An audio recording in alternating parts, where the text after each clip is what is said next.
Hi കൂട്ടുകാരെ, നമ്മൾ തേങ്ങയും ചെറിയുള്ളിയും കറിവേപ്പിലയും കൂടെ ഒന്ന് വറുത്തെടുക്കുന്നുണ്ട്. എന്തിനാണെന്നറിയോ?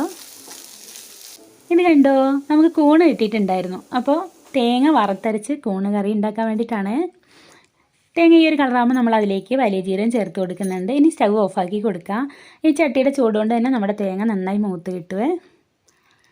അപ്പോൾ നല്ലൊരു കളറൊക്കെ ആയിട്ടുണ്ട്. ഇനി ഇത് ഇവിടെ ഇരുന്ന് തണുക്കട്ടെ. അപ്പോൾ നമ്മൾ ഉരുളി വെച്ച് എണ്ണ ഒഴിച്ച് കൊടുക്കുന്നുണ്ട്. വെളിച്ചെണ്ണ ഒഴിക്കുമ്പോൾ സൂക്ഷിച്ചൊഴിക്കണേ. വില കൂടിയതുകൊണ്ടല്ല, നമ്മൾ തേങ്ങയിൽ നന്നായി എണ്ണ ഒഴിച്ചിട്ടുണ്ട് തേങ്ങ വറക്കുമ്പോൾ. അപ്പോൾ അത്യാവശ്യം ഉള്ളിയൊക്കെ ഒന്ന് വാടി കിട്ടാനുള്ള എണ്ണ ഒഴിച്ചാൽ മതി.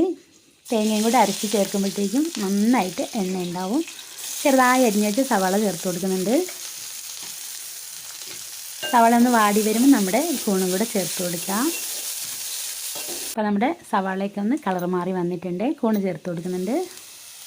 നമ്മൾ നാട്ടിൻപുറത്തുകാരിങ്ങനെയാണ്, രാവിലെ കറിയൊന്നും വെക്കാനില്ലെങ്കിൽ നേരെ പറമ്പിലേക്ക് ഇറങ്ങുവേ. അപ്പോൾ കുറേ നോക്കി നടക്കുമ്പോൾ ചിലപ്പോൾ ഒന്നും രണ്ടും കൂണൊക്കെ കിട്ടും, ചില ദിവസം കൂണ് കിട്ടിയില്ല എന്ന് വരും. എന്നാലും രാവിലത്തെ ഒരു നടത്താവുമല്ലോ. കുഞ്ഞിൻ്റെ മുകളിലൊക്കെ കയറി ഇറങ്ങി വരുമ്പോഴത്തേക്കും വേറെ ഇങ്ങോട്ട് നടക്കാനൊന്നും പോകണ്ട. രാവിലെ മഴക്കാലമാകുമ്പോൾ പ്രത്യേകിച്ച് കുടയൊക്കെ എടുത്തും എല്ലാം നടക്കാമല്ലോ. ചില ദിവസം കൂണ് കിട്ടും, ചില ദിവസം കിട്ടില്ല.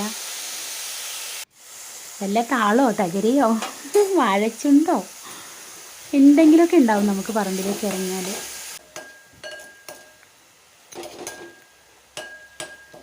അപ്പോൾ നമ്മുടെ കൂണിവിടെ കൊത്തി മൂടി വെച്ച് കൊടുക്കുന്നുണ്ട്.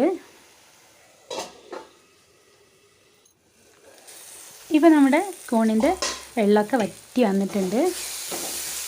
നമുക്കിതിലേക്ക് പൊടികൾ ചേർത്ത് കൊടുക്കാം. മല്ലിപ്പൊടിയും മുളക് പൊടിയും കൂടെ വറുത്തതാണ് ചേർത്ത് കൊടുത്തിട്ടുള്ളത്. കുറച്ച് ചിക്കൻ മസാല ചേർക്കുന്നുണ്ട്, മഞ്ഞൾപ്പൊടി.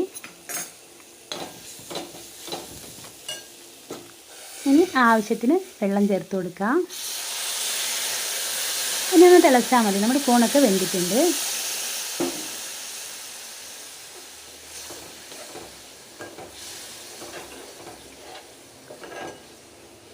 ഇനി ഇതിവിടെ മൂടി വെച്ചിട്ട് നമുക്ക് തേങ്ങ അരച്ചെടുത്തിട്ട് വരാം. നമ്മൾ തേങ്ങ അരച്ചിട്ട് വന്നിട്ടുണ്ട്. തുള്ളി വെള്ളം പോലും ചേർത്തിട്ടില്ല.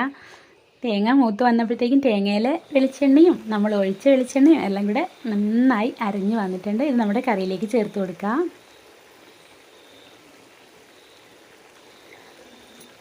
നമ്മുടെ മിക്സിയുടെ ജാറിലേക്ക് കുറച്ച് വെള്ളം ഒഴിച്ച് അതും കൂടി ചേർത്ത് കൊടുക്കാം. കൂണുകറിയിൽ അധികം വെള്ളമൊന്നും ചേർക്കണ്ട, അല്ലെങ്കിൽ തന്നെ ഇത് തണുക്കുമ്പോഴത്തേക്ക് ഈ ചട്ടിയുടെ ആ ഒരു ചൂട് കൊണ്ട് തന്നെ നമ്മുടെ കറി നന്നായി കുറുകി വരുവേ.